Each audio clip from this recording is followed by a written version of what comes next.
Picture this: Israel's most celebrated warrior, forced to seek refuge in the very land of his enemies. What would drive someone to such desperate measures? This is the remarkable story of David's daring escape that would change the course of biblical history. The year is around 1010 BC. David, the young hero who once slayed Goliath, now finds himself in a deadly predicament. King Saul's murderous jealousy has forced him to flee his homeland, leaving behind his beloved friend Jonathan and his wife Michal. With nowhere else to turn, David makes an astonishing decision: to seek asylum in Gath, the hometown of the very giant he had defeated. But there's a problem. As David approaches the court of King Achish of Gath, the Philistine servants immediately recognize him. Isn't this David, the one about whom they sing, "Saul has slain his thousands, and David his tens of thousands"?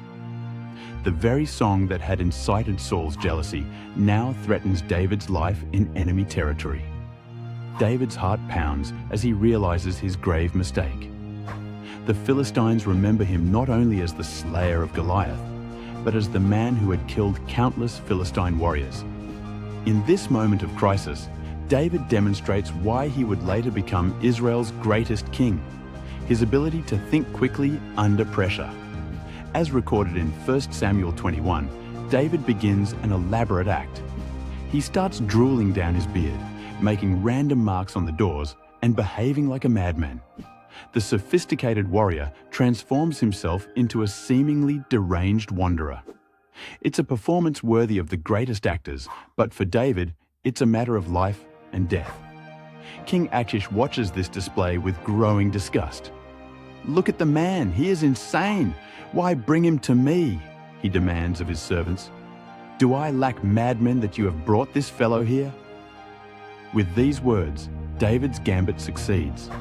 The king dismisses him, allowing him to escape unharmed. This extraordinary tale reveals several timeless truths. Sometimes, God's deliverance comes through our own resourcefulness and quick thinking. David's willingness to appear foolish to preserve his life demonstrates that true wisdom sometimes means setting aside our pride for survival. This episode would later inspire David to write Psalm 34, where he declares, "I sought the Lord, and he answered me. He delivered me from all my fears." Even in his most desperate moment, pretending to be insane in the courts of his enemies, David recognized God's protecting hand. The story of David in Gath reminds us that God's plans for our lives often take unexpected turns. Sometimes, the path to victory requires us to embrace humility and find creative solutions in seemingly impossible situations.